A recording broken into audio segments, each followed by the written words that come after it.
Hey everybody, it's Janice with Creating Through Chaos. I'm going to start this project off with this little oval hanger that I got from Dollar Tree. I'm going to cut the tag off, and I'm going to give this a quick coat of white paint. And I'm just going to make sure that I get the front really good, or especially on the edges. Once I have that all painted, I'm going to take this scrapbook paper that I got at Hobby Lobby, and I'm going to lay my oval on the scrapbook paper. And I'm trying to make sure that I get it all lined up with the lines on the scrapbook paper. And I just trace that out with a pencil, and then I'm going to cut that out. And I get a lot of questions of why do I paint underneath if I'm going to put the scrapbook paper down. I do it because sometimes I don't always cut correctly, and so I don't want the plain wood showing. I want the white showing so it blends with the scrapbook paper. So once I have that all cut out, I am going to lay a coat of Mod Podge on. And I did a little bit of a thicker coat because this paper was a little on the thick side. So I'm just going to put a quick coat of that on here and then lay that scrap paper on and smooth it out with my hands. And making sure I get those edges. And that it's all even.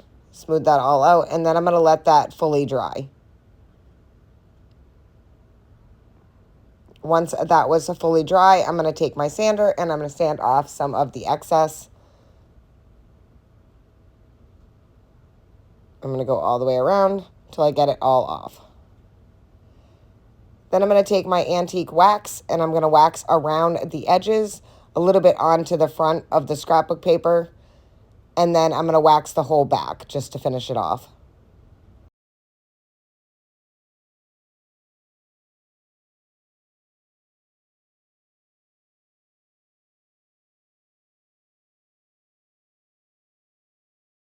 Once I have that all finished and it is dry, I'm going to take some twine and put a hanger back on it. So I'm just going to push the twine through, tie it off in a couple of knots, and then pull it back through. And then I'm going to repeat the process on the other side as well. So again, just pushing it through, figuring out about how long I want my hanger, and then tying it off again. And then just cut off that excess.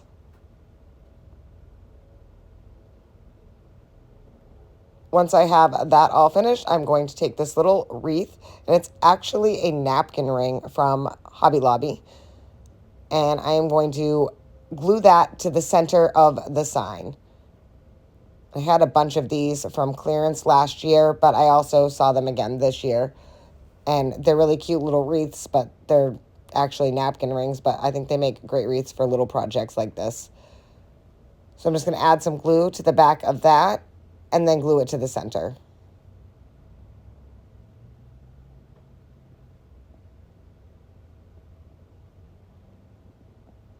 Once I have that all glued in there, I'm going to take this little cutout from Hobby Lobby of Santa's face, and I am going to glue that to the center of the wreath. So I'm just kind of pulling up some of the greenery, and then I'm going to glue that down right in the center.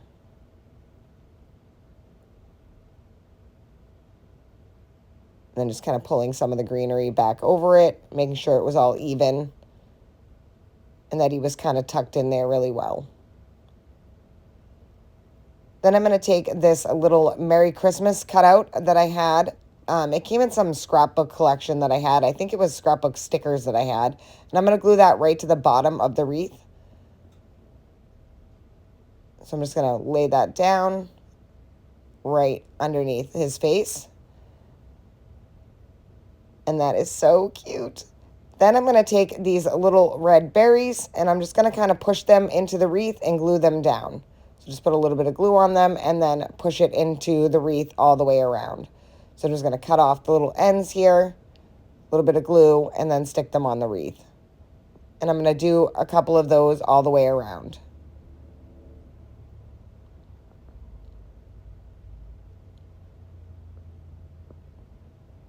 And then add one more, and that is it. This project is finished. I think this turned out so super cute, and look how super simple it was. Thank you guys for watching. I hope you enjoyed this project. I hope it inspires you to make one, and as always, don't forget to spread the chaos.